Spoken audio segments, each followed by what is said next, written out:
8월 11일 국빈 방한한 또럼 베트남 서기장과의 정상회담에서 이재명은 외국 군대와 싸워 통일 이뤄낸 저력 있는 국가로 베트남을 평가했습니다. 이는 베트남 전쟁에서 승리한 북베트남의 관점이기도 하지만 반제국주의, 반미사상에 경도된 좌파 운동권의 관점이기도 합니다. 베트남이 싸워 이긴 외국 군대란 미군이기 때문입니다. 1955년부터 1975년까지 장장 20년간 치러진 베트남 전쟁은 자본주의를 표방했던 남베트남 공화국과 공산주의를 표방한 북베트남 민주공화국 간에 벌어진 내전입니다. 남베트남은 미국을 비롯한 서방 세계의 지원을, 북베트남은 소련을 위시한 동구권의 지원을 받은 냉전 기간 동안 벌어졌던 가장 큰 규모의 체제 대립 전쟁이기도 했습니다. 북베트남에 비해 월등한 군사력을 보유했으며 미국의 전폭적인 지원까지 받았던 남베트남군의 승리는 당연한 것이었지만 내부 분열과 부패로 망가진 남베트남은 어이없이 패망하고 말았습니다. 전사자만 100만 명이 넘으며 남베트남군보다 3배 이상 전사한 북베트남군의 승리를 칭송할 일인지는 의문스럽습니다. 또한 미국이라는 외세를 몰아낸 것처럼 이재명은 말했지만 북베트남군 또한 소련의 지원 아래 전쟁을 치렀습니다. 전쟁의 결과로 외세로부터 자유로워진 것이 아닙니다. 이런 상태에서의 통일국가가 과연 무슨 의미가 있었을지도 의문입니다. 이재명의 베트남 전쟁에 대한 발언은 거의 주요 지지층인 4050 세대의 인식과 수준을 같이 합니다. 베트남 전쟁을 단지 반미의 재료로만 소비하고 있을 뿐 전쟁의 실상은 제대로 알아보려 하지도 않고 있습니다. 월등한 국력을 보유했음에도 불구하고 패망한 남베트남의 사례는 지금 한국에 시사하는 바가 큽니다. 부패하면 무능하다는 명제를 가장 잘 보여주는 사례가 바로 남베트남의 패망이기 때문입니다. 안녕하세요. 오늘은 8월 14일 목요일입니다. 저는 나이브TV 블랙아웃 PC입니다. 네, 오구면입니다. 저희가 이제 통상적으로 보통 토요일 날 녹음을 하죠. 그렇습니다. 근데 이제 이번 주는 좀 개인 일정이 약간 있는 관계로 녹음을 땡기다 보니 어떻게 이제 목요일 저녁에 녹음을 하게 됐어요. 그 와중에 이제 좀 PC님이 늦으시는 관계로 약간 퇴근 이슈로 늦으시는 관계로 제가 인트로만 녹음을 했습니다. 좀 편집할 게 많을 거야. 많이 버벅댔기 때문에. 이제 인트로에 이제 베트남 이야기를 좀 해봤는데 이게 이 발언 자체가 상당히 여러모로 골 때립니다. 이게 지금 이재명 딴에는 이제 베트남 서기장 왔으니까 베트남이라는 나라를 축켜 세워주려고 이런 소리를 한 것 같은데 과연 얘가 베트남에 대해 그렇게 이제 좀 이제 예의를 갖추고 있느냐라고 보면 그것도 아니거든. 왜냐하면은 이날 또 그 소리도 했단 말이야. 사돈의 나라 또 그 소리 또 했단 말이야. 아, 또 했나요? 이 서기장 면전에 대고 그 소리를 했다고. 하하. 그러니까 이제 이재명 이 새끼가 지금 베트남 보는 관점이 어떠냐면은 미기했던 시절에 서구 열강들이 아시아 보는 오리엔탈리즘으로 또 아시아 바라보는 관점이잖아요. 네네. 저는 그런 거는 비슷하다고 봐요. 이게 그러니까 이상하게 말도 안 되는 거를 지켜 세워주는데 기본적으로 깔고 있는 정서는 존나게 얕보는 그런 정서인 거야, 말하자면은. 이게 우리가 베트남 일반 시민을 만났을 때도 네. 아주 친해지기 전에 그런 소리 하면은 화만 돋굴 것 같은데. 저는 어릴 때 이제 공정에서 알바 뛰면서 베트남 사람들이랑 일 좀 해봤는데. 네네. 사돈의 나라 소리는 가게 그때는 이렇게 지금처럼 이 매너원이 막 성행하기 전이어서 그렇기도 했지만은 그런 소리는 해본 적이 없다. 근데 이재명이 이 비슷한 소리는 해본 적이 있거든. 니들 미국이랑 싸워서 이긴 나라 아니냐 그런 소리를 해본 적은 있거든. 네네네. 그건 제가 대령 때였고 어렸으니까 그때 치는데 대통령이나 된 작자가 이런 소리 한다니까 상당히 골 때린다라고 이제 느껴지는 부분이 뭐냐면은 이제 인트로에서 적었습니다만 이거는 이제 애초에 베트남의 지금 통일 베트남의 관점이기도 하지만은 제 또래 지금 4050들 네네 이제 의식과 교육 받은 애들 걔들 관점이란 말이에요. 이거는 말하자면은 근데 이제 우리는 미군 편이었어요. 당시에 그 베트남전 때 그랬죠. 미군 편으로 들어와서 참전했잖아요. 그러니까 이재명이 말한 외세에 한국 군도 포함되어 있는 거죠. 네. 우리도 포함되어 있습니다. 그리고 우리 존나 잘 싸웠어요 그때. 그랬죠. 네. 엄청 잔인하게 싸우고 그랬던 군대이기도 했는데 이제 이 베트남전이라는 걸 좀 그래서 따져보면은 그래요. 인터넷에 잠깐 적긴 했습니다만은 개전 초기까지만 해도 이게 뭐 상대 안 된다. 북베트남 상대 안 된다. 네네. 그렇게 충분히 평가할 만 했거든요. 국력이 차이가 많이 났기 때문에. 그리고 이제 당시에 그 응고엔 딘지엠이라고 이제 베트남 대통령 이 네. 양반이 집권 초기만 해도 뭐 제법 정치를 못하는 것 같아 보이지가 않았어요. 이렇게 막 이때 이제 프랑스 통치로부터 벗어났던 그 시기 아닙니까? 네. 그리고 이제 그 이전에 이제 왕조가 있었는데 이 왕조 애들이 아주 개판을 쳐놨어 나라를. 거기다가 이제 식민 지배까지 겪은 바람에 나라가 거의 개판된 상태에서 이제 북베트남은 호치민이 잡고 남베트남은 이제 이 응어딘지엠 이 양반이 대통령이 됐는데 우리나라랑 상황이 좀 비슷하죠. 근데 이제 집권 초에 보면은 어느 정도 좀 정신 차린 듯한 그 행보들을 보였어요. 그래서 뭐 나라 경제가 개판 났기 때문에 일단 어떻게든 수출로 돈을 벌어야 된다 그래가지고 수출에 굉장히 전념하는 그런 모습도 보였고 네. 특히 치안에 굉장히 이제 많이 공을 들였거든요. 그래서 이게 집권하고 나서 얼마 안 돼서 그 사이공이 굉장히 그쪽 그 동남아 지역에서 제일 안전한 도시로 평가받을 정도로 이제 그렇게 그 치안도 굉장히 잘 갖춰놓고 그렇게 했는데 이 양반이 본격적으로 맛이 가기 시작한 게 미국이 원조를 하면서부터야. 그러니까 그렇게 보면 그전에는 빼먹을 돈이 없어가지고 그나마 일하는 것 같은 모양새를 보였는지도 모르겠다 그런 생각이 들긴 합니다만은 아무튼 이제 미국이 원조를 집어넣기 시작하니까 아주 노란 거야. 얘네들 집안 전체가. 네네. 마누라도 그렇고 뭐 형제 자매 다 한 자리 꿰차고 들어가가지고 미군 원조군 빼먹고 원조 물자 빼먹고 원조 사업 빼먹고 아주 얘네들이 다 나라를 다 해먹은 거예요. 그 와중에 얘가 이제 뭔 짓을 했냐면 그럼 이제 반대 세력들이 당연히 일어날 거 아닙니까? 네네. 그 반대 정치 세력들 탄압하고 그다음에 베트남 같은 경우도 군벌들이 꽤 있거든요. 네. 이 반대 군벌들을 때려잡았다고 얘가. 근데 이게 치명적이었던 게 뭐냐면은 그나마 이제 이 당시에 북베트남이 이 남베트남 먹으려고 이제 그 소위 말하는 베트콩 네네. 게릴라들이 이제 우리나라 지금 빨치산이죠. 이제 게릴라들이 쭉 내려와가지고 이제 남베트남이 침투해가지고 여기저기서 소유 사태 일으키고 했는데 얘네들을 제대로 토벌할 수 있는 능력이 되는 게 대부분 군벌들이었단 말이에요. 그런 군벌들. 그런데 상당수가 이 대통령 가족들이 다 헤쳐먹은 거 보고 이제 거기에 좀 반감을 가진 상태였는데 걔를 달래가지고 어떻게 이제 군으로 편입시켜가지고 이 당시 발등에 불 떨어진 이 베트콩 문제를 해결하려고 든 게 아니라 자기 어떻게든 독재 통치 기반 확보하려고 그 군벌들 다 때려잡아버린 거예요. 그러니까 베트콩에 대한 대책이 전무해져 버린 거야. 게릴라 토벌에 대한 노하우도 상실해버리고. 네네. 그러니까 이제 미군 막 들어가가지고 막 그린벨에 들어가서 막 군사고문단 들어가서 뭐 훈련시키고 막 자기들 특수하게 펼치고 해도 한계가 있는 거예요. 그 나라 군대들이 제대로 싸움을 못 해주니까. 그래서 이제 그렇게 돼가지고 이대로 안 되겠다 해서 미국이 이제 전면적으로 참전하고 있는데 안 되는 거지.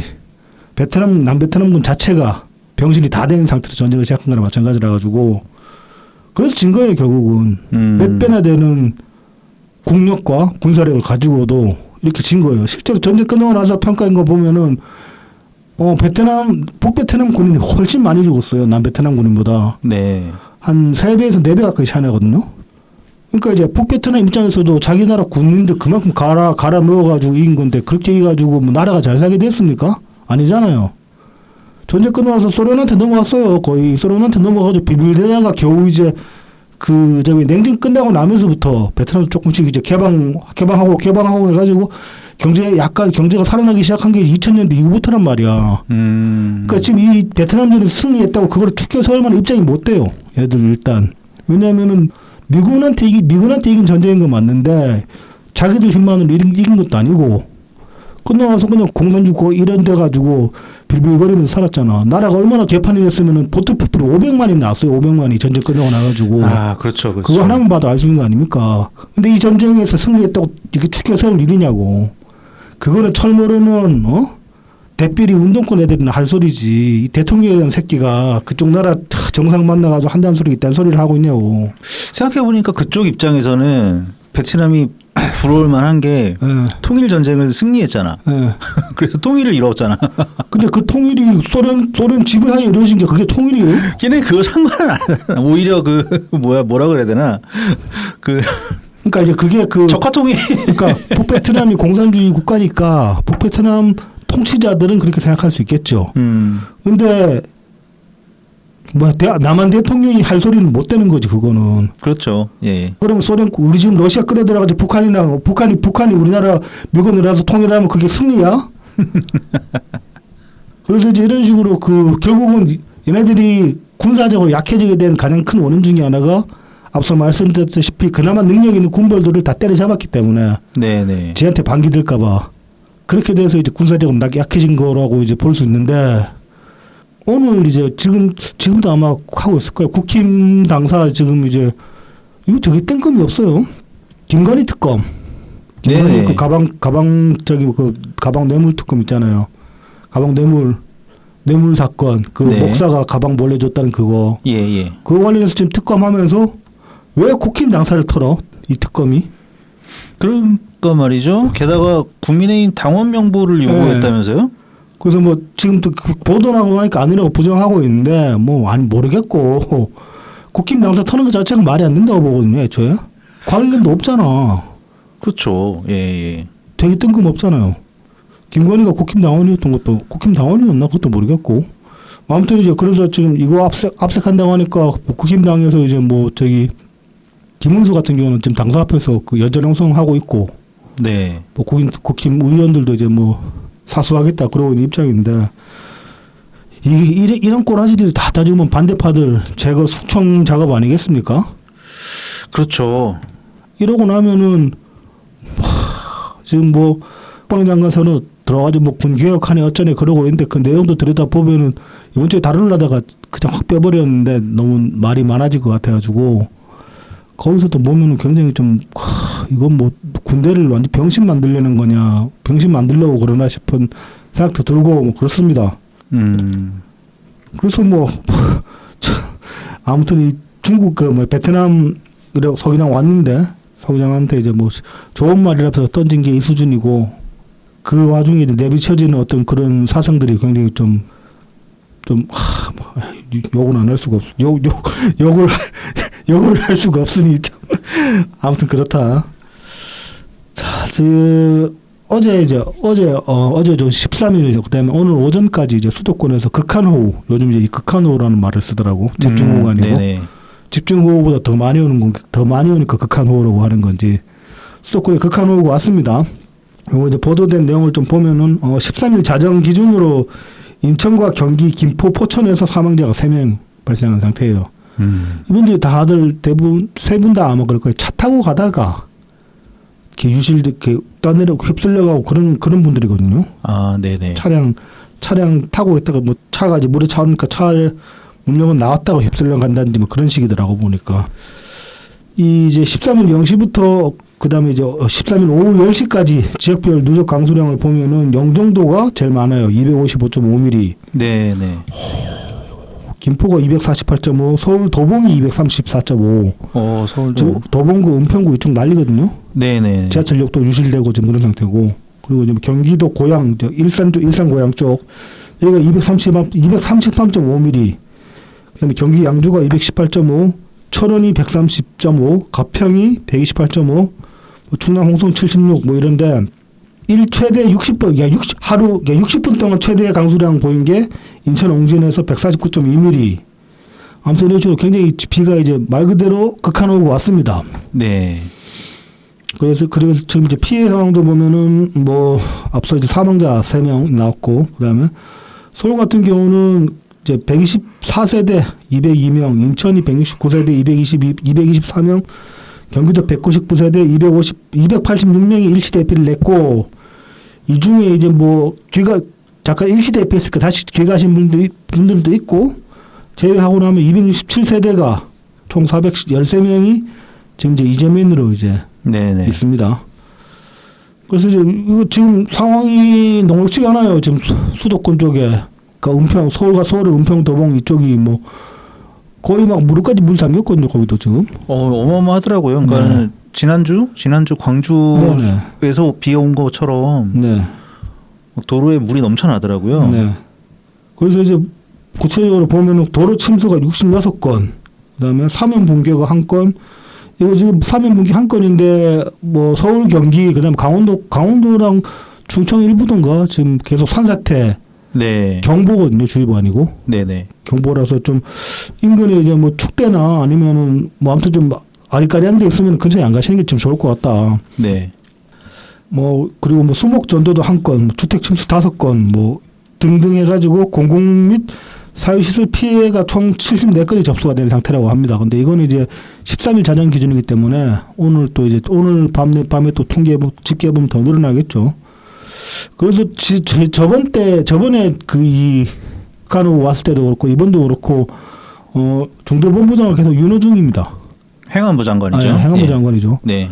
국무총리나 대통령이 일체 콧배기를 안 비치고 있어요. 멘트 한마디 없죠. 네. 의도적으로 표현된 느낌 받는다니까 이거. 그러니까 입에 바른 그냥 말 한마디 정도는 할 수 있는데 네. 그조차도 안 한단 말이죠. 오늘도 얘네들 그 이재명 잘하는 짓거리 있잖아요. 뭐 재난지원은 SNS로 막는다. 네네. 그 짓거리도 안 하고 있고. 이거 뭐 오늘 그 광복절 전야제, 그다음에 오늘 광복절 전야제부터 해가지고 내일 광복절 행사, 또 내일 저녁 때 이재명 그 취임식 행사 하잖아요. 네, 그렇죠. 국민 취임식인가? 네. 참 그 뭐 전례 없는 그런 이상한 행사도 하는데 거기에 정신이 다 쏠려 있는 건지 어떤 건지는 모르겠는데 뭐 13일 날 보면 이재명은 여기저기 다니면서 뭐 간담회 이상한 거 그런 거 많이 하긴 했어. 그러니까 이재명 그때 14 대통령이니까 대통령이 또 해야 될 공무가 있을 수 있으니까. 국무총리는 이럴 때 나서야 되는 역할 아닌가? 그러니까요. 대통령이야 뭐 또 그 어쨌든 외교도 있었고 외교가 있었고 외교 행사도 있었고 뭐 이런저런 이제 이따가 이제 얘기할 것들이 다 13일 날 이재명이 한 행사에 관한 내용이 주가되는 거라 가지고 그래서 뭐 대통령 그러다 칩시다. 근데 국무총리는 아니잖아, 진짜. 총리는 정말 빼박이죠. 이럴 때 발로 뛰어야죠. 내치의 책임자나 마찬가지인데. 우리 이럴 때 이제 열심히 뛰는 국무총리 알고 있잖아요. 그렇죠.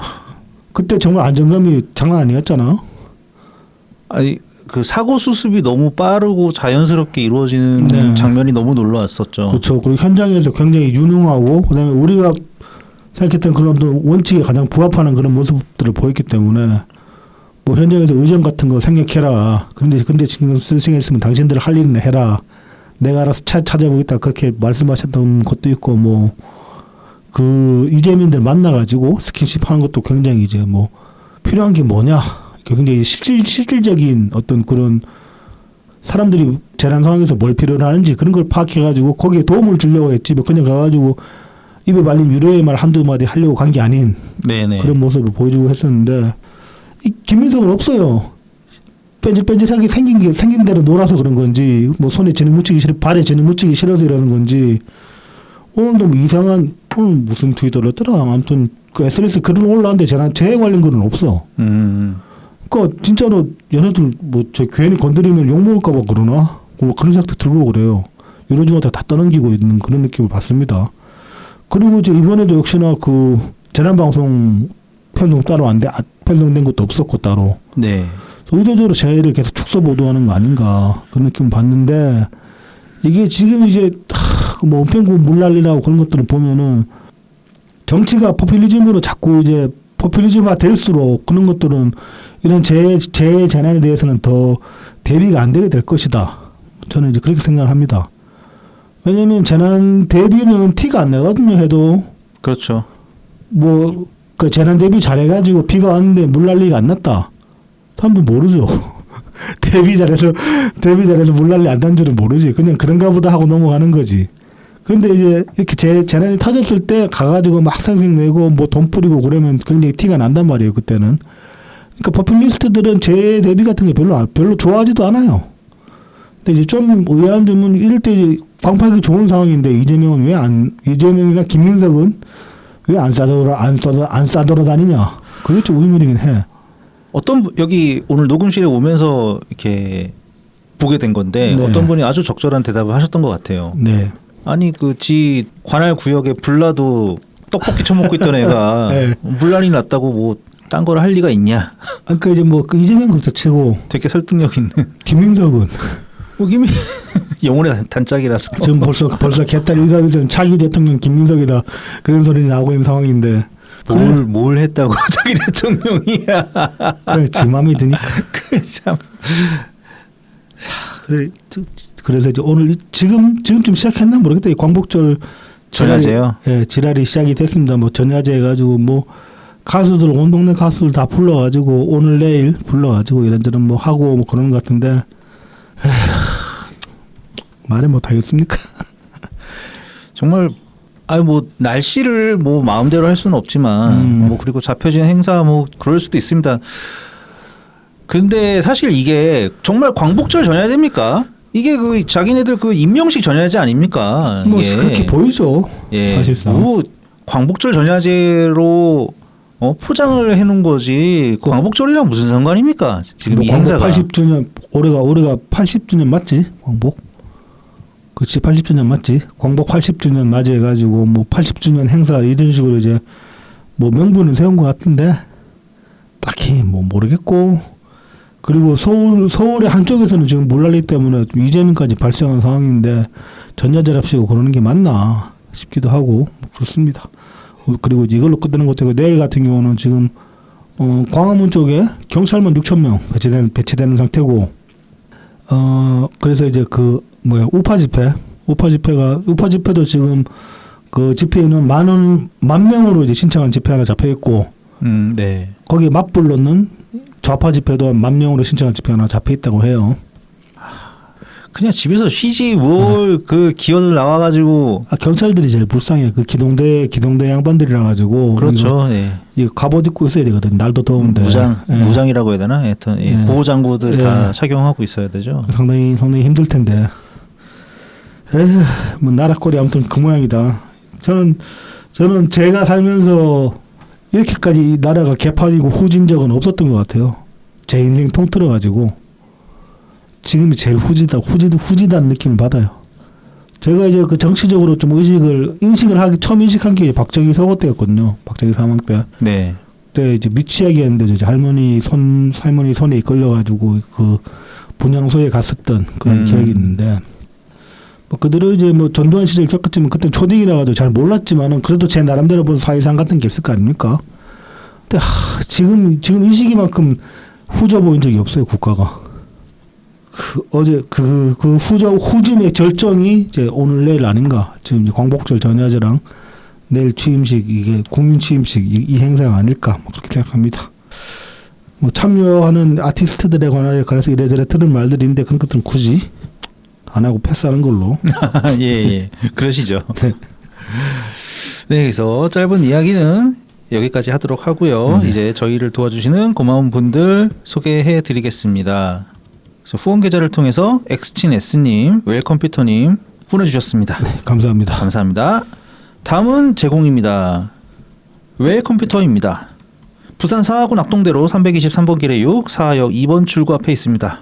010-8691-0079로 연락해 주시면 됩니다.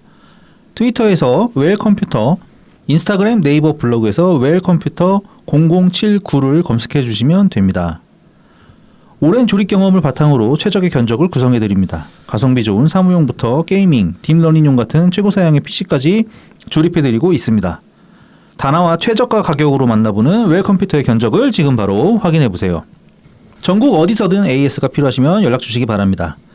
안전한 배송에 사용하는 웰컴퓨터의 배송 박스를 미리 보내드립니다. 문제가 생긴 컴퓨터를 웰컴퓨터의 배송 박스에 넣어서 다시 반품해 주시기만 하면 전국 어디에서도 웰컴퓨터의 서비스를 편하게 받아보실 수 있습니다. 유튜브 채널 웰컴퓨터를 통해서 연락을 주시면 사은품도 별도로 챙겨드리니까 꼭 말씀해 주시기 바랍니다. 다음은 달품문 농장입니다. 트위터 달품문 농장 DALPUMEUN, 인스타그램 달품문 농장 농사짓는 문파 DALPUM 숫자 1입니다. 진한 풍미와 영양이 살아있는 청란, 청개옥부터 친환경 우렁이쌀, 그리고 고춧가루, 참기름, 들기름, 서리태콩, 찰옥수수까지 준비되어 있습니다. 달품문 농장에서 건강한 우리 농산물로 건강한 밥상을 준비하시기 바랍니다. 마지막으로 라만까까입니다. 네이버 스마트 스토어에서 라만까까를 검색해 주세요. 휘낭시에 브라우니, 마들렌, 구운 찰떡, 호두강정, 에그타르트, 생강청에 그리고 절정의 인기를 얻고 있는 소금빵까지 준비되어 있습니다. 많은 성원 부탁드립니다. 이재명이 이제 지난주에 한번 짚었습니다만은 포스코 관련해 가지고 이제 그 산재 관련해서 굉장히 이제 강력하게 어떤 메시지를 냈잖아요. 네. 이것들이 이게 이제 이것도 저는 포퓰리즘 일환이 아닌가 싶은 생각이 들고 이제 뭐 이를테면은 전두환 시절에 뭐 범죄와의 전쟁 같은 거 선포하면서 범죄와의 전쟁 노태우 시절이었나? 네네네. 그런 거 이제 선포하면서 뭔가 좀 그 강력한 뭐 대통령의 강력한 모습, 뭐 뭔가 이제 사회악을 척결하는 모습 그런 모습을 연출을 해가지고 좀 인기를 끌어보려고 하는 거 아닌가. 근데 이제 조폭을 안 건드리고 건설업계 건드린 것 같다. 그 중에서도 이제 포스코를 어떤 지금 이제 뭐 거의 시범 케이스로 잡아가지고 이러는 거 아닌가 싶은 그런 생각이 드는데 관련해가지고 이제 매일경제 14일째 기사를 하나를 보겠습니다.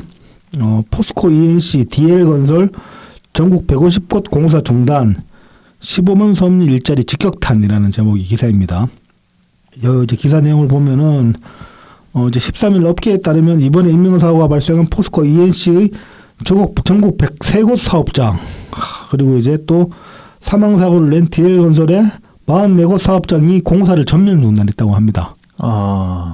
포스코 같은 경우는 결국 이제 지난주 초에 이제 어디더라 전기 작업하다가 그 동남아 미얀마 노동자 한 분이 이제 감전돼 가지고 20대 노동자 한 분이 이제 거의 물속에 들어가는 작업이었나 그래요. 물에 들어. 그래서 이제 아무튼 감전돼 가지고 그 의식 불명 상태였는데 지금 일주일 만인가 깨어나 가지고 사망 사고는 아니게 됐어요. 다행히. 천만다행으로. 그래서 의식은 회복했는데 말을 못하는 상태라고 합니다. 근데 뭐 이제 나머지 인지 기능 같은 건 다 돌아온 것 같더라고.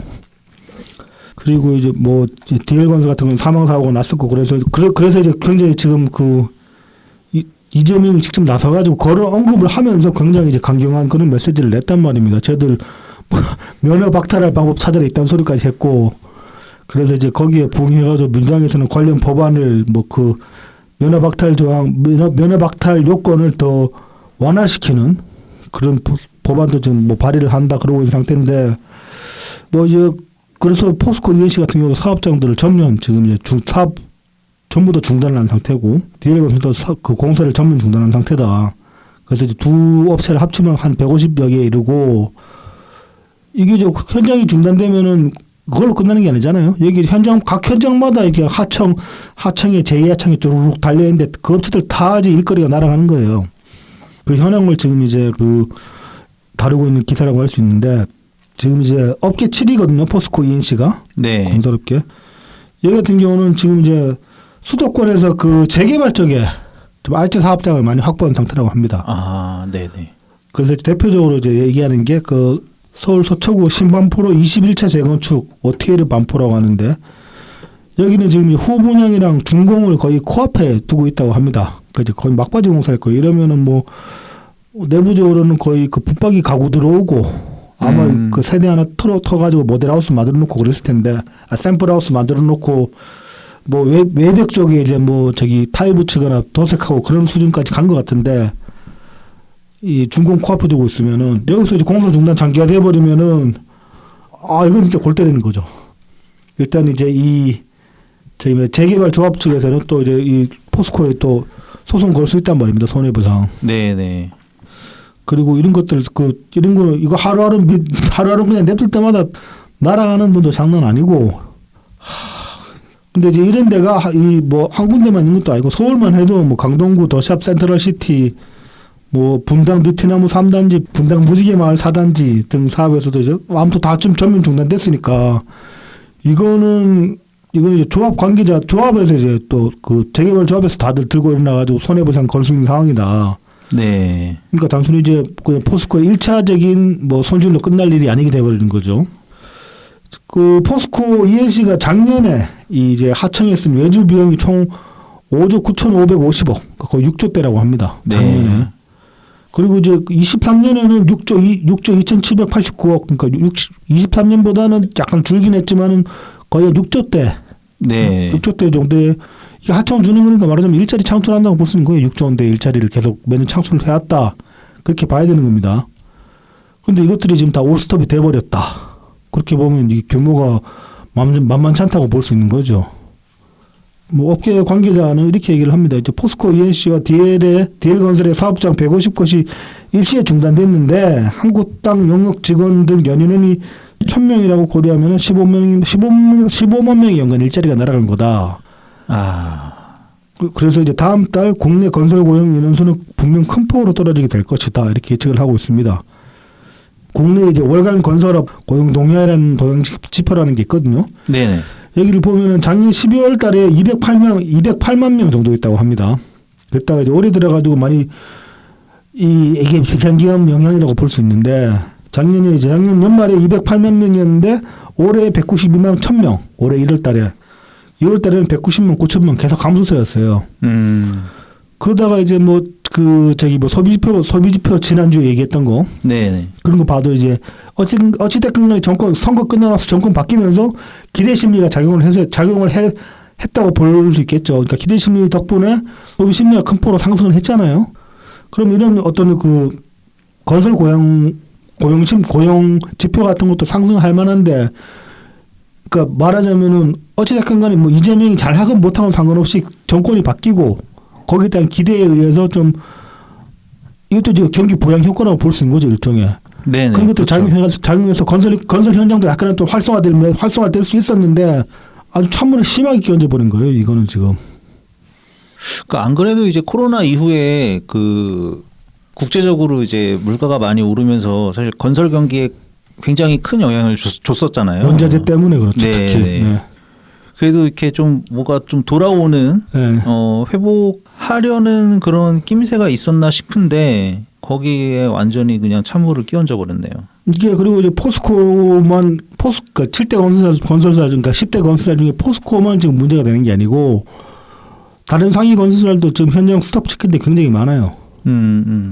뭐 스톱을 시키든지 아니면 좀 이제 뭐 그 일단 그 안전 규정만 좀 더 굉장히 빡세게 걸어버려도 현장이 원활하게 굴러가지가 못합니다. 그건 현실이에요, 현실. 그 안전 다 지켜야지. 안전 다 지키고 안전 다 지키라고 자기 집 짓는데 안전 다 지키면서 진다 그러면은 좋아할 사람 한 명도 없을걸요? 아무래도 그렇겠죠? 그 인건비 한 2배, 3배 들어가는데 감당할 수 있어? 공사 기간도 2-3배 되는데 안전 규정 100% 빡빡하게 지키면은 아무도 자기한테 직접적으로 연관되면 그거 좋아할 사람 아무도 없는데 뭐 안전 규정 지키라고 이제 뭐 입진보들은 나불나불 대겠지. 네가 와서 노가담 뛰어봐라 씨발 그런 소리가 쉽게 나오나 그렇게. 참 뭐 아무튼 이런 식으로 이제 뭐 건설업 정반에 지금 크게 찬물을 끼얹는 그런 꼬라지가 된 데다가 지금 이제 SOC 공사 같은 경우도 차질을 빚을 수 있게 됐다. 왜냐하면 SOC 같은 경우는 좀 규모가 돼야지 일단 입찰할 수가 있고 그 다음에 이게 SOC가 이제 가면 갈수록 좀 정부가 돈을 굉장히 빡세게 빡빡하게 그렇게 이제 입찰 제시할 때 보면 돈을 정말 짜게 거는 경우들이 많기 때문에 웬만해서는 이렇게 들이대기도 쉽지가 않거든요. 네. 그러니까 좀 규모 되는 데 같은 경우도 이제 점점 좀 SOC 따봤자 남는 거 없다 그런 식으로 이제 좀 그런 식으로 인식이 이제 좀 퍼져나가고 있는 상황인데 지금 거기 대고 굉장히 안전 돌면서 더 빡빡하게 이제 규정을 들이대고 있으니까 이게 SOC 입찰에 굉장히 차질이 발생할 수도 있습니다. 이러면은 그걸 생각하고 싶지는 않지만 최악의 경우에는 SOC 사업에 중국이 들어올 수도 있는 거예요. 중국 회사가. 그렇죠. 싸게. 치고 들어올 수 있는 거예요. 네, 염가로 그냥. 그런데 중국이 들어오면은 지금보다 더 개판이 될 거야. 100%야. 100%. 그러니까 이제 질적 악화를 가져올 수 있다. 심각한 질적 악화를 가져올 수도 있다. 이게 참 걱정됩니다. 이게 주택 공급에도 차질이 빚어지면은 이것도 꽤 만만치 않은 게 그렇죠. 지금 이제 어쨌든 갑자기 이제 이 정부가 들어서고 나서 아파트 매매 가격이 급상승을 했잖아요. 네. 그래가지고 이제 대출을 확 틀어지었단 말이죠. 그렇게 해서 일단은 어떻게든 막아놨는데 지금 대신에 이제 관망세란 말이에요. 거래가 이제 잘 안 이루어진단 말이에요. 네. 그런 상태에서 근데 이제 주택이라도 공급돼야지 이게 떨어지거나 아니면 이제 집을 사기 위해서 기다리고 있던 사람들은 뭐 새 집을 어떻게든 장만을 해 보던가 뭐 이런 어떻게 좀 빠져볼 길이 생길 텐데 물량이 이제 나오지가 않으면은 원래 이제 집주인들은 이제 집을 쥐고 있잖아요. 네. 나오지가 않으니까 거래는 안 되더라도 호가는 계속 올라갈 또 여지가 있거든요. 수요가 있는데 공급이 받쳐주지가 않으면. 그래서 지금 이 가까스로 안정시켜 놓은 부동산 가격에 굉장히 악신호가 될 수도 있지 않나 이런 걱정이 그렇습니다. 됩니다. 네. 충분히 그럴 수 있죠. 자, 뭐 이제 이 기사에서는 가덕도심 공항 그 건설 사업을 또 예로 들고 있는데 여기 같은 경우도 이제 그 현대가 건설 시험에서 이탈을 했다고 해요. 아, 예, 그렇죠. 그 와중에 이제 그 포스코 ENC가 지분을 13.5% 들고 있는데 여기도 지금 이제 이재명이 저렇게 포스코 죽이려고 드니까 네, 사업 정상화가 불투명해졌다. 그러네요. 네. 자, 이제 이와 관련해 가지고 그 뭐 건설정책연구원의 연구위원 이은영 씨의 이제 그 기사에서 인용한 내용을 보면은 산재 여지가 있는 현장을 다시 체크하고 공사를 재개하자는 맥락에서 보면 이번 정부의 조치엔 당연히 설득력이 있다, 일정 부분. 그러니까 뭐 이제 지탄을 좀 그렇게 산재 왜 이렇게 많이 일어나라고 얘기를 할 수는 있겠죠. 하지만 법령을 바꿔가면서까지 사고가 터지면 영업 정지와 면허 취소를 내리는 등의 행태가 반복되면 사회 경제적으로 부정적 영향을 끼칠 수 있다. 그렇죠. 근데 법대로 하면 돼요. 법대로 좀 규정을 잘 안전 규정 좀 잘 지켜야 된다. 뭐 그 정도면 얘기해 될 일을 뭐 이거는 뭐 그냥 면허 취소한다 그런 소리를 하고 있으니.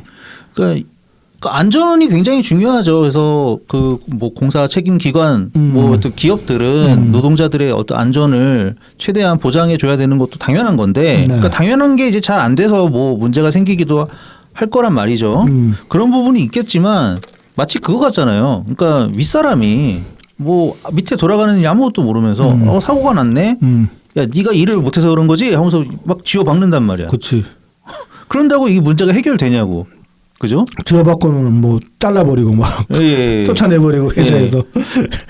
딴 사람으로 알아봐. 사고 안 치는 애로. 그게 되냐고. 이건 이제 굉장히 이제 복잡한 시스템이잖아요. 그러니까 이게 공사라는 것도 사회에 안 그런 게 어디 있겠냐마는. 그래서 뭔가 이제 법을 아무리 뭐 정교하게 어떤 규정을 마련해 놨다고 해도 뭔가 실제 현실과 좀 안 맞는 부분이 있을 수도 있고 실효성이 모자라서 이게 잘 작동을 안 해서 사고가 생길 수도 있는 거잖아요. 그런 그렇죠. 것들을 이렇게 잘 살펴봐야 되는데 일단 쥐어받겠다고 이렇게 튀어나와 버리니까. 그러니까 이 대통령이라는 작자의 인기 영합적 발언 한마디에 지금 건설업계 자체가 작살나고 있는 상황이라고 볼 수 있는 겁니다. 그렇습니다. 네. 정말 초유의 사태입니다, 이거는. 너무 무식한 상황이죠. 네, 너무 무식하고 어이가 없고 저희가 뭔가 싶어 진짜로. 네. 자, 이어서 지금 이제 그 국정기획위원회 이제 인수위에 해당되는 네네. 얘네들이 13일날 이제 그 발표를 대국민 보고대회를 했거든요. 네. 청와대 영빈관에서했는데 이거를 또. 그래서 이제 이날 이제 나온 내용들을 잠깐 볼 텐데 동아일보 14일째 기사입니다. 제목이 이래요. 이재명 정부 1호 국정과제는 개헌. 네네. 씨발 개헌 1호 국정과제래. 갑자기. 네. 뭐 국민주권의 헌법 정신을 구현하는 새로운 헌정 체계 실현을 위해 개헌을 추진한다. 그래서 4년 중임제, 연임제. 아무튼 뭐 그거. 이게 그러니까는 국정기획위원회에서 국정과제 1호로 개헌을 얘기했다는 거겠죠? 네네. 네. 근데 이 발표에서는 구체적으로 얘기는 안 한 것 같아요. 개헌을 해야 된다. 이 정도로 얘기를 했고 그다음에. 네. 뭐 국정 2호 3호 과제는 정치적 개입을 방지하기 위한 군 혁신, 그다음에 검경 권력기관 개혁 이게 2호 3호로 나왔어요. 좀 숨막히네요. 네. 예. 이와 관련해서 이제 외교 안보 분과장 홍현익은 이렇게 얘기를 했습니다. 대통령 임기 내에 전시작전 통제권을 전환하겠다. 좌빨 새끼들이 와서 지금 여기 앉혀놓은 것 같은데 이게 지금 이 정부의 기조랑 또 안 맞아요.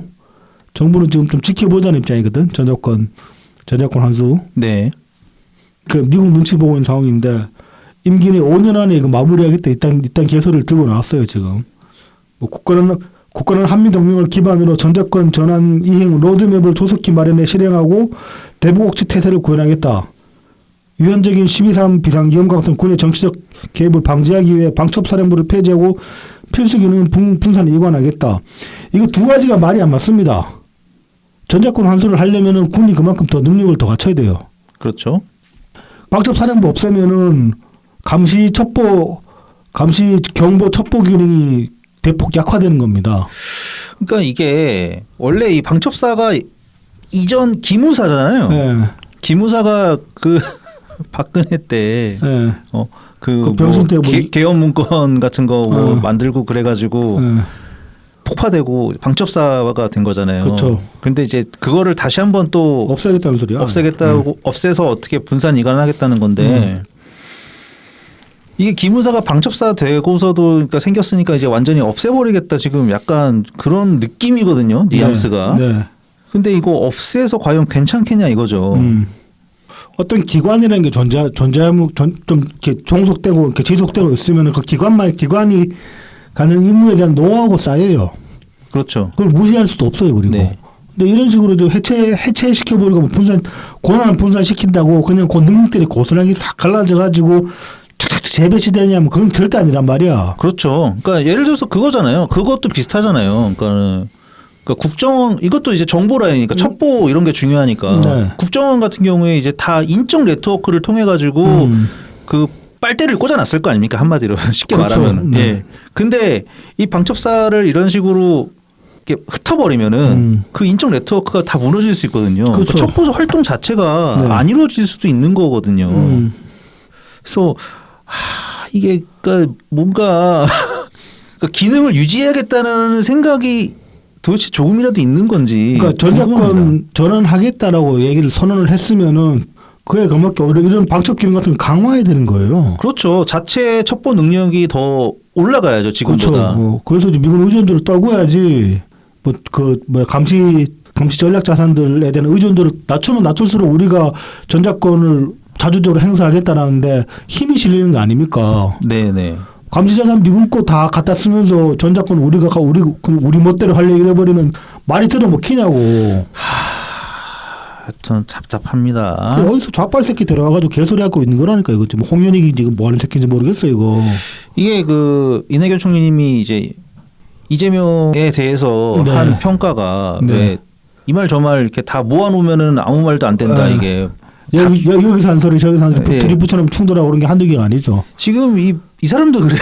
근데 이 사람은 지금 한 자리에서 이어서 한 말이랑 앞말이랑 뒷말이랑 이런 식으로 충돌하는 소리를 하고 있는 거예요. 그러니까 말이죠.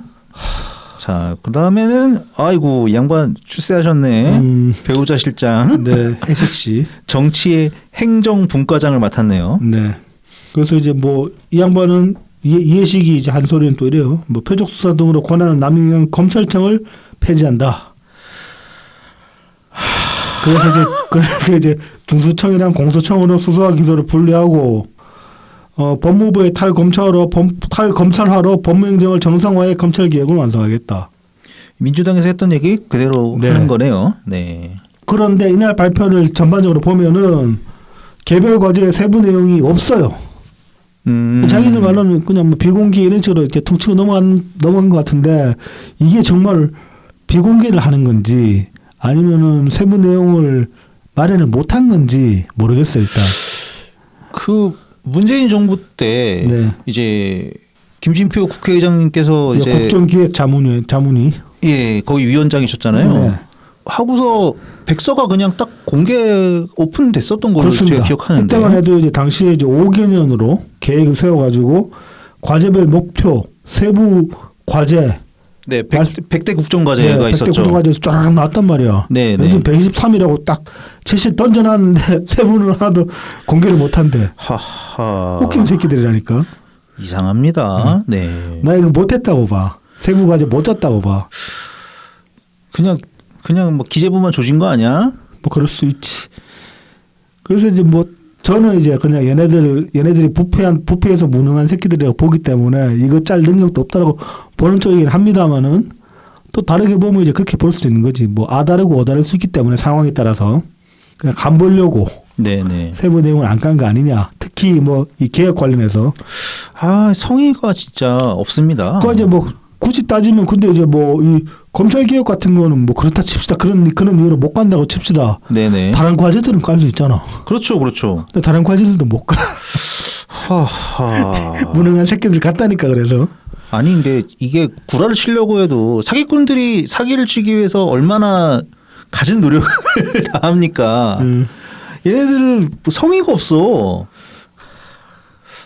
참. 뭐 큰 기대를 당연히 하지는 않았는데 네. 역시나네요. 이게 참 그 기대 우리가 기대를 한 적은 없지.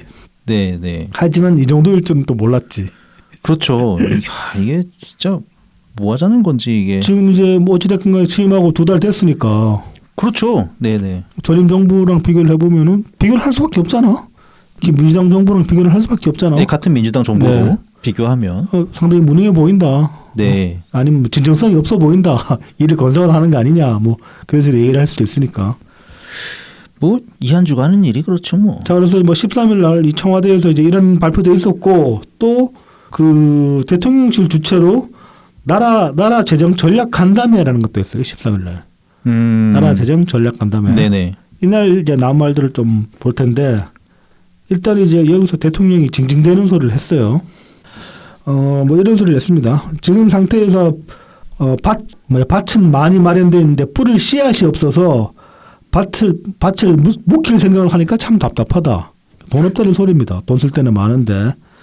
그래서 이 씨앗을 옆집에서라도 좀 빌려오든지 하려고 그러니까 왜 빌려오냐. 있는 살림으로 살아야지 주장하는 사람들이 있다.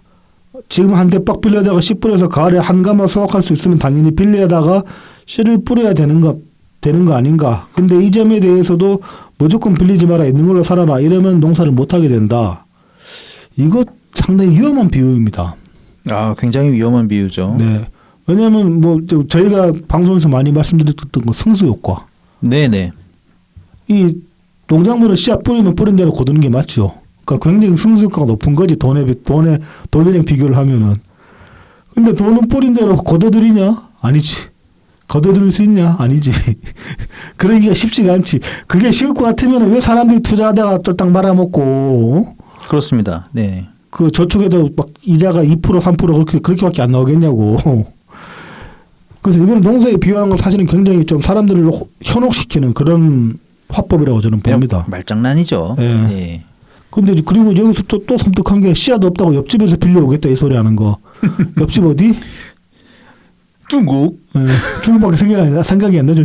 일본에서 돈 빌려올 것 같잖아. 돈 꿔다오겠다 그런 소리는 아닌 것 같은데 이재명이. 중국밖에 없는 것 같은데. 근데 중국 돈 쓰면은 결국은 나라 다 잠식 당하는 거. 안 그래도 지금 차이나머니가 네. 드릉드릉 되고 있거든요. 그렇죠. 어떻게든 들어와 보려고. 네. 왜냐하면 일단은 차이나머니는 네.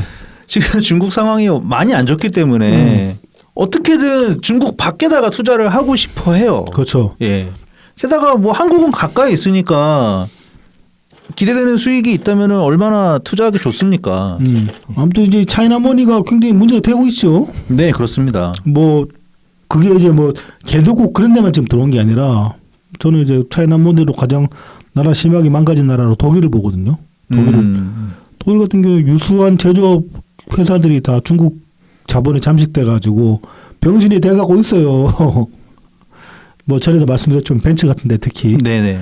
저는 제가 막 갑자기 뭐 벼락부자가 되더라도 벤츠는 이제 안 살 거야. 구형 벤츠는 몰라도 클래식 벤츠는 몰라도 지금 뭐 2020년대 이후로 나온 벤츠는 안 살 겁니다. 왜냐하면 그건 중국 차나 마찬가지이기 때문에 아무튼 그런 식으로 이제 제조업 회사들이 하나둘씩 망가지고 있는 상황입니다. 우리나라에도 근데 중국 자본들이 들어오면 어떻게 될까? 삼성 같은 데도 그렇게 될 수도 있다는 거지. 핵심 기술들은 다 누출당하고 네네. 다 털려먹힐 수도 있다는 거죠. 근데 지금 그 중국 돈을 빌려오겠다고 지금 입질하는 것 같은 그런 발언을 한 거예요. 대통령이라는 작자가. 그러니까 뭐 돈 없으니까 빌려오겠다는데 한 대박 빌려다가 10불에서 가을에 갚으면 된다. 이딴 식으로 지금 말도 안 되는 소리로 사람들 현혹시키고 있는 거예요. 게다가 또 중국 얘기를 안 할 수가 없는 게 네. 중국이 금리 인하를 할 가능성도 굉장히 높거든요. 아, 위험하네. 그럼 중국 돈 빌리게 더 쉬워진다는 거 아니야? 그렇습니다. 그러니까 아까도 말씀드렸지만 중국 사정이 이래저래 말이 아니기 때문에 경기 부양이 필요한 상황이긴 하거든요. 네. 걔네가 지금. 네.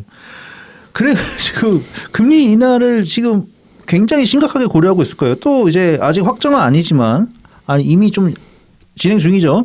미국한테 관세 맞으면 네. 당연히 얘네들은 이미 그 1기 트럼프 행정부 때도 위안화 절하로 맞섰던 경험이 있기 때문에 여러 가지 상황이 중국 기준금리 인하를 가리키고 있거든요. 네. 이게 진짜 연결될 수도 있어요. 아무튼 그래서 뭐 중국에 돈 빌려야 된다. 뭐 돈 좀 빌리면 안 되냐 이런 식으로 얘기를 하는 것 같은 그런 내용의 말들을 계속 뱉고 있어요. 이재명이 이렇게. 그래서 뭐 이어서 보자면은 지금 우리 시대의 과제는 성장을 회복하고 또 민생을 회복시키는 거다. 농사로 따지면 네네. 진짜 지겹지 이 소리는. 아 독사. 농사로 따지면 봄에 씨 뿌릴 씨앗이 필요한데 국가 재정이 그 역할을 해야 됨에도 불구하고 최근에는 국가 재정이 너무 취약해져서 씨 뿌릴 씨앗조차도 그런 부족한 상태가 됐다. 아 그럼 추경해가지고 돈을 왜 뿌린다고 대체. 상황이 이런데. 이게 뭔가 그 소비 쿠폰이 무슨 도움이 되냐고 이게. 뭐 성장의 마중물 역할을 재정이 해줘야 되는데 조세 세입도 줄어들고 경제 성장도 악화되면서 조세 세입도 매우 줄어서 국가 재정 여력이 매우 취약하다. 그러니까 뭐 이렇게까지 진단했으면은 애초에 소비 쿠폰 그따위로 소비 쿠폰을 뿌린다고 해도 그렇게 뿌리면 안 되는 거 아니었냐. 그런 규모로 뿌려서도 안 되고. 예. 승수효과 따져가지고 돈 주면 바로바로 쓸 사람들한테는 돈 좀 주는 걸로 그렇게 하고 끝냈어야 되는 거 아니냐고. 뭔 씨발 소고기 집에 냉동실에 소고기 재워놨는데 이딴 소리는 이딴 소리는 개딸들 글이나 올라오고 말이야. 소고기를 쟁여놓는 것 자체가 승수효과를 망치는 거야 이것들아. 그러니까 그걸 몰라. 바로 다 먹어버리고 또 사러 갔어야지. 그렇지. 그래야지 승수효과가 막 커지는 거지. 이 답답한 것들 진짜. 그리고 그거를 매일매일 뭐 소고기 쟁여놓는 것보다 매일 몇 끼니마다 반찬 사 먹고 그러는 사람들이 훨씬 승수효과가 높은 거지 말하자면은. 그렇죠. 네네. 뭐 아무튼 그래서 뭐 돈 없다. 그래서 외국 돈 꼬아야 된다. 그럼 또 뭐 세입 세출도 이야기를 하는데 뭐 효율이 필요하다. 효율적으로 전환을 했는데 그런 식으로 얘기를 하고 이제 장황하게 얘기를 했는데 이 얘기만 또 놓고 보면은 뭐 좀 현 재정의 어떤 심각성을 좀 이재명이 인지를 하고 있나 보다. 그래서 좀 이제 위기 의식을 느끼나 보다라고 생각을 할 수도 있지만 이것도 앞서서 그 지원금 뿌린 정책이랑 이어보면 이 새끼 생각이 있는 새끼 없는 새끼 이렇게 되는 거야. 게다가 최근에 또 기사화된 게 그 윤석열도 열심히 쓰던 그 한국은행 마이너스 통장 이재명도 엄청나게 쓰고 있다고 그렇습니다. 기사가 나왔잖아요. 좀 144조까지 올라갔나 뭐 그렇죠. 네네. 그러니까 지금 이재명이 한 얘기는 뭐 재정을 효율적으로 쓰겠다 뭐 이런 식의 얘기가 아니라 그냥 돈말이 없다 이거예요. 돈말이 없다. 내가 돈 뿌려야 될 때가 많은데 돈이 없어서 못 뿌리네. 그래서 돈 꼬고 싶다. 이런 뉘앙스가 너무 강하게 느껴져가지고 정황상 그렇습니다. 예. 나름 또 무섭습니다. 그러니까 이게 우리 이재명이 대통령이 되기 전에는 막 그냥 막 국채 찍어가지고 막 소비 쿠폰을 막 엄청나게 퍼부을까 봐 그게 무서웠는데. 현재 앞에 이런 1,100원이 MMT. 예. 물론 본인은 MMT가 아니라고 부정했지만 그게 MMT가 아니면 거의 그 예수님을 부정한 거랑 똑같죠. 그게 MMT가 아니라고 부정할 거면 표절이지 뭐. MMT 표절인 거지. 나 참. 어쨌든 이게 어떻게 보면 더 무서운 것 같아요. 돈 꼬오겠다. 돈 꼬오겠다. 그렇죠. 이게 더 무서운 것 같습니다. 차라리 국채를 풀이는 게 낫지 않나 싶은 생각이 들 정도로. 그래서 아무튼 돈 없다고 이렇게 돈 없으니까 좀 더 예산을 효율적으로 집행할 방법을 찾아야 된다. 그렇게 얘기를 하는 와중에 같은 날 또 이런 소리를 했습니다. 이런 제목의 기사가 있어요. 이제 이재명 복지 자동 지급 검토 지시 신청주의는 매우 잔인. 앞에서는 재정을 최대한 효율적으로 집행을 해야 된다. 우리가 지금 돈이 없기 때문에 네네. 돈 꼬아야 될 상황이다. 네. 그러니까 최대한 효율적으로 집행할 방법을 찾자라고 얘기해놓고 뒤에 가서는 지금 이제 이 복지 정책에 관해서 지금 우리나라 같은 경우는 복지를 이제 신청을 해야지 신청을 하면 심사를 거쳐가지고 자격 요건이 충족됐다고 생각되면 복지 수혜자가 되는 겁니다. 그런 네네. 시스템인데 그게 잘못됐다는 거야 이재명은. 지금 이제 죄송합니다. 제 앞에서 갑자기 호글배님이 마이크를 넘어뜨리는 모습이 좀 웃겼습니다. 네. 그래서 발빠르게 수습했는데 왜 그래? 그게 모두 포함해서 재미있었어. 이게 라이브였으면 많이들 웃으셨을 것 같아. 그래? 아무튼 그래서 이 신청주의가 매우 잔인하다 이렇게 얘기를 하고 있어요. 네. 그러니까 이제 신청을 안 했다고 안 주니까 지원을 못 받아서 사람들이 죽고 그런다 이런 식으로까지 이야기를 하는데 뭐 그래서 이제 뭐 지금 정보화 사회라 가지고 이미 개인들의 모든 자산 현황들이 다 파악되고 있는데 왜 복지를 굳이 이제 그 복지 수혜 대상이 직접 가가지고 신청을 하고 심사를 거쳐야 되냐. 그래서 이제 그렇게 하지 말고 일단 자격 요건이 되면은 알아서 먼저 정부에서 주고 그 받은 사람들 중에 나는 이거 받으면 안 되는 사람인데라고 이의를 제기하면은 회수하는 걸로 하자.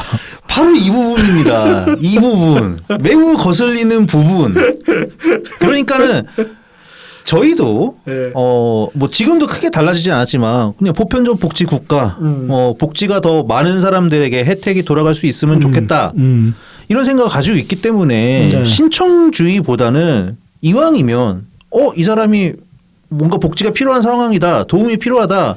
그러면은 뭐 자동으로 이렇게 딱 이제 시스템 작동해가지고 뭐 기초 생활 보장이 필요하다 하면은 뭐 이렇게 현금도 뭐 입금이 되고 네. 그럴 수 있으면 참 좋겠죠. 근데 이제 그게 현실적으로는 굉장히 어렵습니다.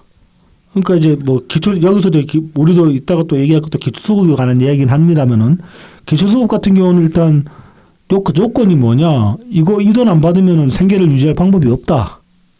이게 입증이 돼야 되는 거거든요. 네네네. 그러니까 이런 신청주의라는 거는 그러니까 신청을 받아서 자격을 이제 심사를 하는 네, 그래서 정말로 그런 상황인 것인지 네. 확인을 하고 기준에 들어오면은 이제 도움이 시작되는 이제 그런 시스템이잖아요. 그래서 이제 기초수급 같은 경우는 보통 이제 고령자들이 많을 수밖에 없는 게 왜냐하면 이제 실제로 노동 능력이 상당 상실이 된 상태이기 때문에 그렇죠. 그분들은 그래서 국가에서 이제 이렇게 최소한의 생활비를 보장해야 된다 이제 그런 차원이라고 볼 수 있는데 그러니까 이제 이 사람이 정말로 뭐 이거 기초수급조차 없으면은 밥도 못 먹을 상황인가라는 거를 판단을 해야 한단 말이죠. 그러려면 자산 현황도 파악을 해야 되고 그다음에 고정적인 수입인지도 파악을 해야 되고 그 어떤 재정적인 부분들을 파악을 해야 되고 건강도 파악을 해야 돼요.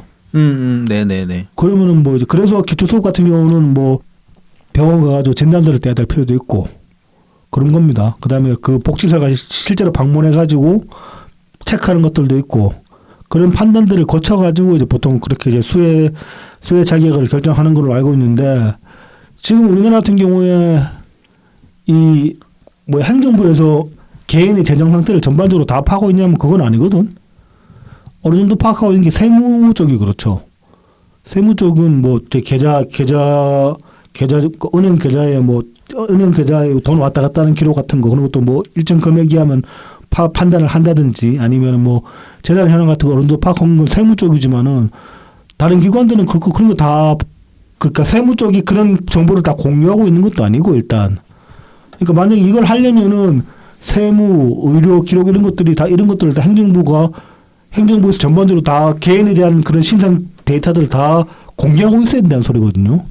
이건 굉장히 통제 국가가 돼야 되는 거예요. 통제 감시 국가가 돼야지 가능한 얘기를 하고 있는 거예요, 일단. 그러니까 이게 안 되니까 신청주의로 갈 수밖에 없는 부분도 있는 거거든, 어떻게 보면은. 자, 여기서부터 이제 제가 좀 파악해 본 네. 내용들을 조금 공유해 볼까 하는데요. 네네. 이제 이런 한국의 기초생활보장제도에 해당되는 제도들이 해외 각국에 다 있습니다. 먼저 있었죠, 우리나라보다. 그렇죠. 어떻게 보면 네. 먼저 있었죠, 당연히. 네. 그래서 뭐 미국, 영국, 독일, 프랑스, 그다음에 이제 여러 북유럽 국가들도 이제 당연히 복지 국가로서 이름이 높은 국가들이기 때문에 이런 시스템들을 가지고 있습니다. 근데 대부분 우리나라랑 동일한 거의 유사한 신청을 먼저 받고 그다음에 이제 자격 심사를 하는 네. 그런 현재까지도 그런 스타일로 운영이 되고 있다고 합니다. 네네. 되고 있다고 합니다. 근데 한편으로는 근데 또 이렇게 자동으로 이렇게 막 지급되는 나라가 없냐? 네. 그건 또 아닙니다. 이제 특히 북유럽 국가 중에서도 핀란드, 네. 그다음에 이제 뉴질랜드, 호주도 약간 좀 상당히 그런 비슷하다고 하고요. 네. 그래서 북유럽 일부 국가하고 이제 오세아니아 네. 쪽 국가들이 이 신청주의와 반대되는 거를 이제 직권주의라고 하더라고요. 직권주의. 네. 뭐 그다음에 이제 자동 지급 제도. 네. 이제 이런 제도로 운영이 되고 있는 나라들도 있다고 합니다. 네. 그러면은 미국이랑 뭐 영국이랑 뭐 영미는 또 그렇다고 쳐. 근데 이제 독일과 프랑스도 사실 만만치 않잖아요. 이제 그렇죠. 서유럽 안에서도 좀 복지가 탄탄하기로 이렇게 잘 알려져 있는 국가들인데, 이 나라들은 또 왜 의외로 그걸 안 하냐? 왜 아직도 신청주의를 고집하고 있는 것인가? 이제 거기에 대해서 이유가 있는 거죠. 그래서 한 가지는 이제 호구매님이 이미 말씀해 주신 거나 같아요. 그러니까는 이제 개인에 대한 어떤 정보, 여러 정보들, 네. 이것들을 이제 사용할 수 있느냐. 그게 특히나 EU 소속 국가들은 그런 걸 함부로 사용할 수 없는 그런 규정이 있다고 해요. 그러니까 이제 이를테면 복지 수혜자들 같은 경우는 그러니까 국가가 그러니까 내 재산 현황을 알고 파악해서 나에게 돈을 준다 이런 식으로 이제 받아들일 수 있는 부분이 생기겠죠. 근데 복지 수혜자가 아닌 사람들은 뭐야 나한테 돈도 안 주면서 내 데이터를 왜 들여다보고 있는 거야라고 반발할 수 있는 그런 부분이 생기는 거예요. 네네. 그래서 그게 이제 그 규약이 있어요. 그러니까 그래서 일단은 독일하고 프랑스도 어렵고 이제 그런 규약 자체도 있는데 이 독일하고 프랑스가 우리나라랑 조금 비슷하다면 비슷한 게 그 정보들 자체가 표준화가 안 돼 있어가지고 일원화가 좀처럼 되기가 어렵다고 합니다. 프랑스는 좀 다를 수도 있는데 독일 같은 경우는 이제 연방 국가잖아요. 네네. 그래서 이 주마다 또 이게 스타일 다 다른 거야.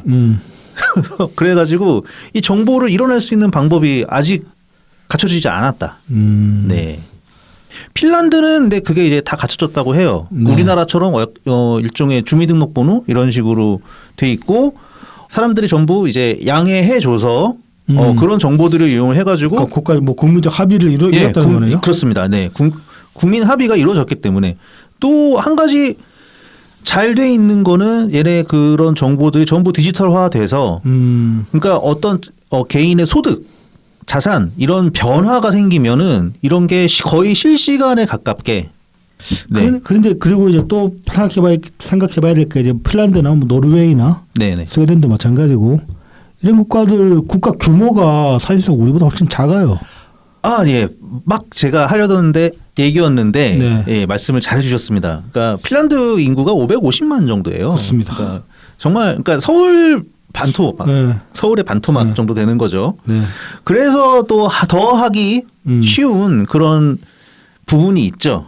핀란드랑 노르웨이랑 인구수가 거의 같거든요. 스웨덴이 한 거의 2배쯤 되고 그래봤자 천만 조금 넘는 수준이고. 네네.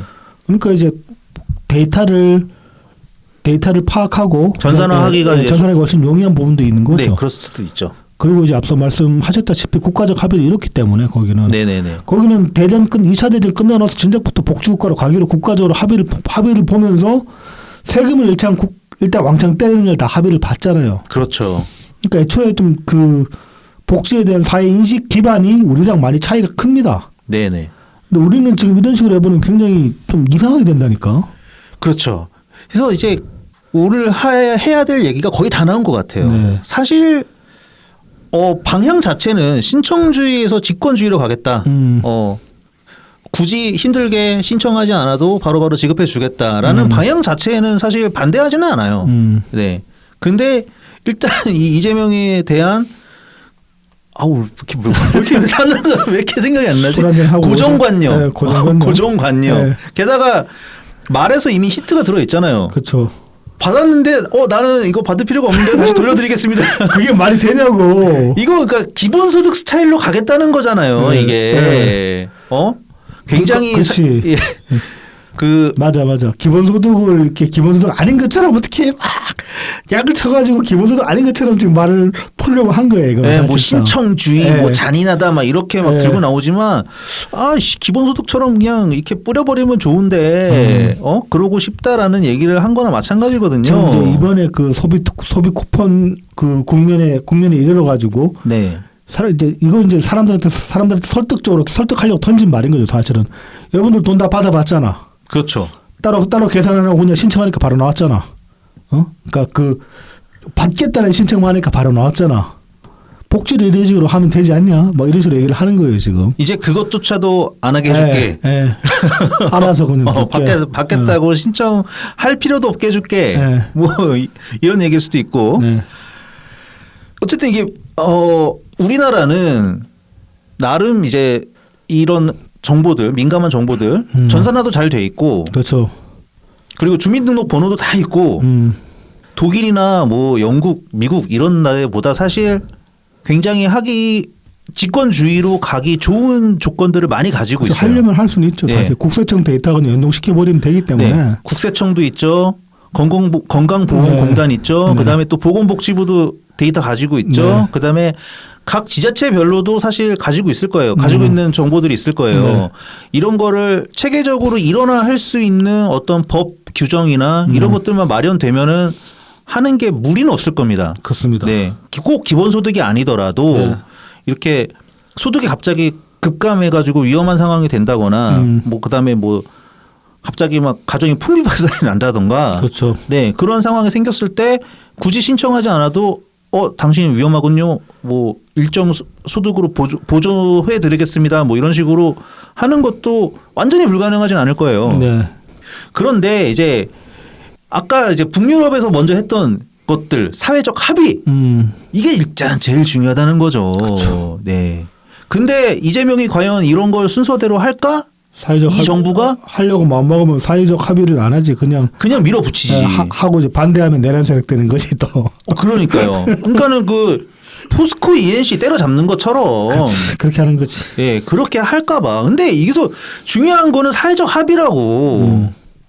서유럽 국가들은 왜 굳이 뭐 그렇게 안 하겠어. 사회적 합의가 안 되니까. 사회적 합의가 안 되기도 하고 뭐 하여튼 개인적 프라이버시가 더 중요한 가치로 인정을 받고 있기 때문에 그런 부분이 있는 거죠. 그렇죠. 문화적 관성이라는 것도 있는 네. 거거든요. 그 반면에 이제 북유럽은 그런 사회적 풍토와 다르게 합의를 빨리 네. 이뤄냈다. 앞서 말씀드렸다시피 네. 2차 대전 끝나자마자 그렇죠. 국가 재건하는 그 시점에 바로 이렇게 했거든. 우리는 복지국가로 가야 된다. 네네. 안 그러면 답 없다. 그러고 이제 뭐 중립국 표방하면서 막 그렇게 이제 우리 버는 돈 반은 그냥 세금으로 내자 이렇게 이걸 합의를 봤기 때문에 그렇게 할 수 있던 거였거든. 네. 그냥 좋은 거라고 강요하고 막 밀어붙여서 될 수 있는 성격이 아니라는 겁니다. 그렇습니다. 아무리 좋은 거라고 하더라도 보편적 복지 좋다니까요. 좋지. 좋아한다고. 좋은데 일단 그 이제 객달들한테 물어보고 싶은 게 당신들 버는 돈 50% 세금 낼 수 있어? 그러니까 거기서부터 시작을 해야 되는 거예요.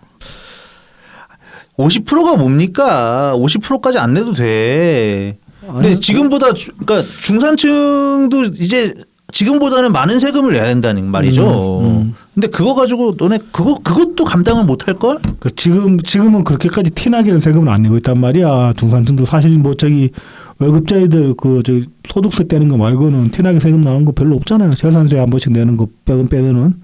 환급도 제법 환급도 제법 받아온 데다가 세금은 저 드래곤이 많이 내지.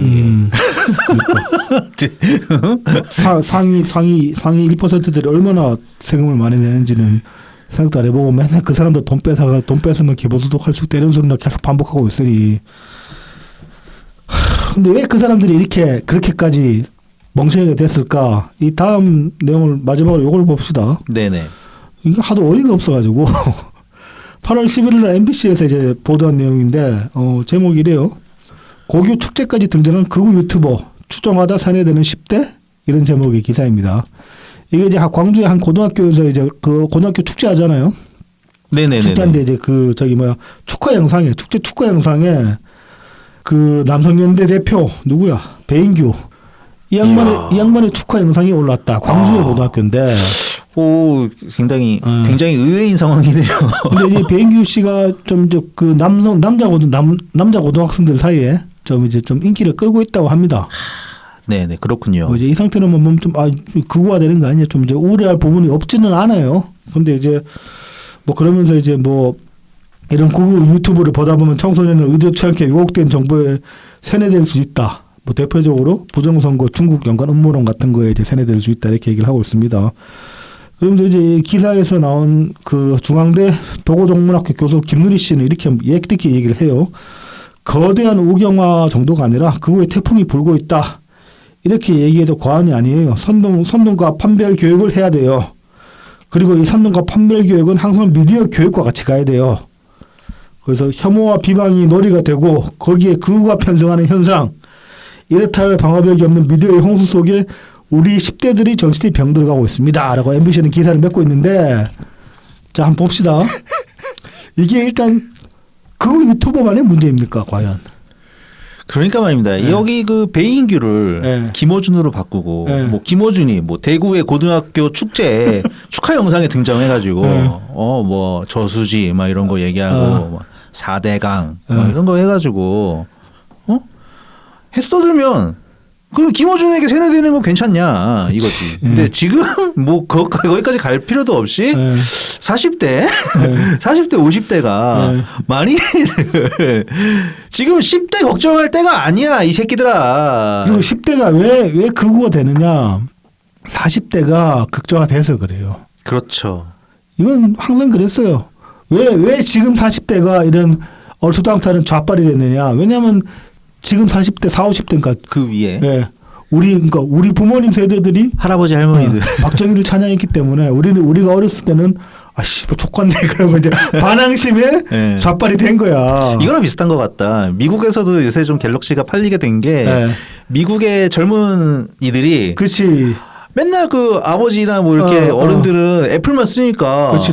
우리 갤럭시 쓸 거다. 상호 재수 없다. 저 재수 없는 저 좌빨 앱등이들 그러면서 반항을 하는 거야. 그렇게 되는 거야.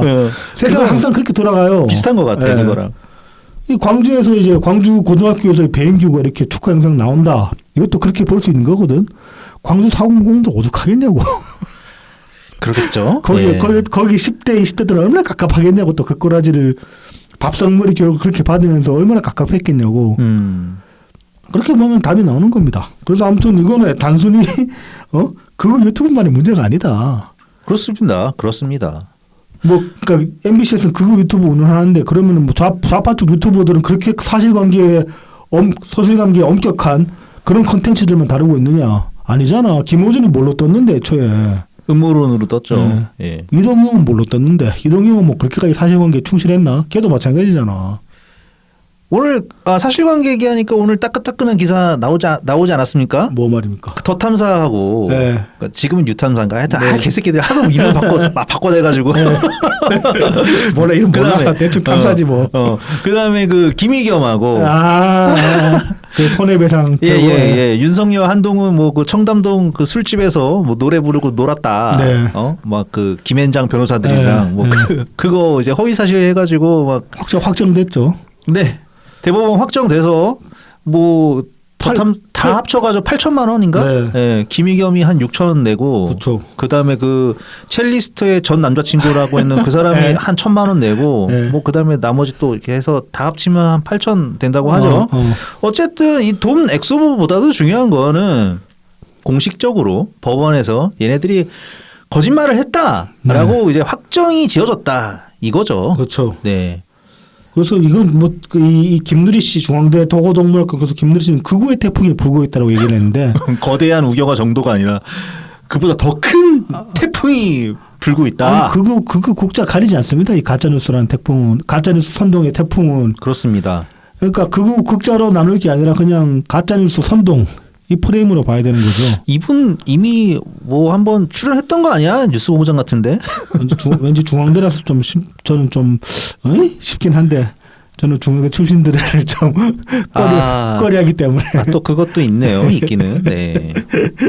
아무튼 그래서 과연 이제 뭐 그렇게 과연 뭐 극우 유튜브 부분의 문제냐 이렇게 볼 수 있는 것이고 그다음에 청소년만의 문제인가? 앞서 말씀하셨다시피 아니 청소년이 문제가 아니잖아 지금. 그냥 인간이 문제입니다. 인간이 문제고 지금 인구수 제일 많은 이 4050 이 인간들이 진짜 문제인 거지. 그러니까 그런 겁니다. 그러니까 앞서 말씀드렸다시피 그 항상 새로운 세대는 앞 세대에 그러니까 부모 세대에 반대로 간다.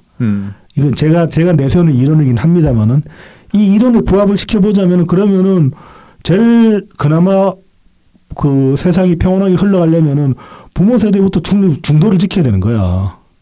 너무 쏠리면 안 된다. 예. 그러면 애들도 그렇게까지 이상하게 흘러갈 가능성은 적어지는 거예요. 그것도 극단적으로 가지는 않게 되는 거야. 네네. 그런데 부모들이 극단적으로 가면 갈수록 애들은 반대편으로 가게 될 가능성이 커지는 거죠. 중도에 있으면 애들도 그냥 뭐 무난해질 가능성이 충분해지는 거야. 그 점을 우리는 좀 생각을 해봐야 되지 않을까 이제 와서. 네네. 최근에 이제 그 SNS 트윗에서 보면은 이 그 윤호개인 분들한테 좀 윤호개인 분들 중에 일부가 이제 좀 억울로 끌려오는 듯한 발언을 하는 분들이 있거든요. 네네. 특히 이제 뭐 새미래민주당을 원색적으로 비난을 한다든지 그런 분들이 있는데 저는 그래서 이제 거기에 이제 억울로 끌려가지고 막 이제 반발을 하시는 분들을 좀 제 타임라인에서 종종 보게 되는데 안 그러셨으면 좋겠다. 그냥 그런 소리 하건 말건 그냥 내비둬라. 저는 좀 그런 말씀을 드리고 싶어요. 끝으로 굳이 그 뭐 노답이잖아. 거기도 사실 윤호개인도 노답이잖아. 애초에 그 사람들을 이랑 연대한 적이 있었나? 사실 뭐 대선 때도 느슨한 연대였다고는 하지만 나는 그건 연대라고 생각하지는 않거든요. 그냥 뭐 같은 표측 같은 사람한테 표를 찍는다고 그게 다 연대일 수는 없는 거고 그 사람들이랑 우리랑은 본질적으로 섞일 수 없는 사람들이었기 때문에 굳이 거기서 뭐 이런 저런 굉장히 원색적으로 비난을 하고 그런다고 해도 거기에 대꾸할 필요가 있나, 거기 억울로 끌릴 필요가 있나, 그냥 무시하고 넘어가 버려도 되지 않을까. 네네. 뭐 그런 생각을 좀 해봅니다. 다만 이제 온라인에서 만나면은 네. 확 그냥 밟고 싶긴 하죠. 그렇죠. 저도 이제 종종 저는 그런 경우는 많아요. 막 그러면서 이제 막 장문을 썼다가 지우는 경우는 많아요. 네. 특히 이제 PC로 쓰니까 글 쓰기가 좋아가지고 이걸 박스에 쫙 적어놓고 업로드만 안 시키고 한번 쭉 읽어보고 그냥 지우는 경우가 제가 트윗에서 한 올리는 글의 한 70%는 올리지도 않고 다 지워버리거든. 네네. 그런 식으로 하면서 좀 해소를 할 수도 있고 스트레스를 그 노답인데 붙들고 있어봤자 진짜 답 안 나온다니까. 그 사람들이나 개딸들은 뭐 그 억울에 끌려가지고 응대하시는 분들 중에도 이제 결국은 개딸이랑 윤호개인이랑 차이가 없다 이런 결론을 내시는 분들도 있는데 맞습니다. 그 답이 어떻게 할 방법이 없어요. 그거는 뭐 설득도 안 되는 거고. 예, 그게 뭐 옛날에 뭐 배운 양반들도 그러잖아요. 네. 이게 그 TV 토론 같은 데 나가서 네. 그런 토론을 할 때 상대방을 이기거나 설득하려고 하는 게 아니다. 네. 그렇게 얘기하잖아요. 그렇죠. 그 사람이 설득이 되는 게 아니고 뭐 설득이 되면은 뭐 엄청 좋은 일일 수도 있지만 일단 그거보다도 이 시청자들 그렇죠. 관전자들한테 설명하기 위해서 관전자들의 평가를 기대를 하는 거죠. 네. 그럼 저도 이제 온라인에서 키베 뜰 때 이제 그런 식으로 이제 애초부터 그렇게 생각을 했었거든요. 그 옛날엔 댓글로 많이 키베가 붙게 되는데 이거는 그냥 내가 반박하는 저놈 빡치게 하려고 혹은 저놈의 생각을 바꾸기 위해서 내가 글을 쓰는 게 아니라 이 게시판에서 보고 있는 다른 사람들이 내 생각이 동조하게끔 하기 위한 목적으로 쓴다라고 생각하고 그렇게 하고 글을 썼었거든요. 네네.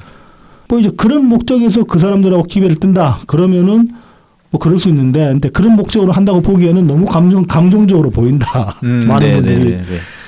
그래서 너무 그 감정적으로 소모하고 나면 너무 힘들잖아. 안 그러면 날도 좀 덥고 꿉꿉하고 그런데. 네네. 그래서 굳이 억울로 끌려가지고 그러실 필요는 없을 것 같다. 제가 생각하기에는 뭐 그런 말씀을 끝으로 드립니다. 근데 시간이 좀 남았네요 오늘은. 네. 5분 정도 남았네. 그래서 이제 또 갑작스러운 장마가 이제 거의 끝나고 네. 이제 또 다시 좀 더워질 것 같아요. 네. 늦더위가 또 좀 기승을 부릴 것 같습니다. 네. 오늘 올라올 때 굉장히 공기가 습하더라고요. 장난 아니죠. 네, 상당히 꿉꿉했는데 건강에 유의하시고 또 불쾌지수도 많이 올라갈 것 같으니까 많은 너무 스트레스 받는 일에는 눈길을 주지 마시고 좀 쉽지는 않습니다. 네, 쉽지 않지만 당장 네네. 지금 이제 녹음하는 지금 이 시점도 그렇고 내일 또 광복절도 그렇고 젓가락만 봐도 빡치긴 하지. 피할 길도 없고. 아무튼 뭐 위안 받을 일이 점처럼 없지만은 뭐 그래도 일상 속에서 즐거움을 찾으시면서 정치 얘기 좀 안 하면 되죠. 좀 줄이고. 네. 일상에서는 뭐 사실 그럴 일도 많이 없긴 하더라고요. 근데 지금 뭐 시간이 남았으니까 다시 한번 말씀드리자면 앞서 말씀드렸다시피 애들이 극단적으로 빠지지 않게 하려면 부모가 극단적이지 않아야 된다. 아, 네네. 굉장히 중요한 말씀인 것 같습니다. 네. 이건 한 번쯤 생각해 보셨으면 좋겠어요, 진짜. 네네. 그러니까 우리도 지금 보면은 우리가 뭐 정치적 중도를 표방한다고 하는데 그럼에도 불구하고 어떤 표현 방식이나 혹은 때로는 의견 자체도 굉장히 극단적일 때가 있어요. 그런 점들을 줄여 나가야지 애들도 그만큼 영향을 받는다. 거기에 대해서 네네. 그런 생각을 좀 해보셨으면 좋겠다. 뭐 이 말씀을 끝으로 드리겠습니다. 네, 그러면은 저희는 다음 주에 다시 찾아뵙겠습니다. 감사합니다. 감사합니다.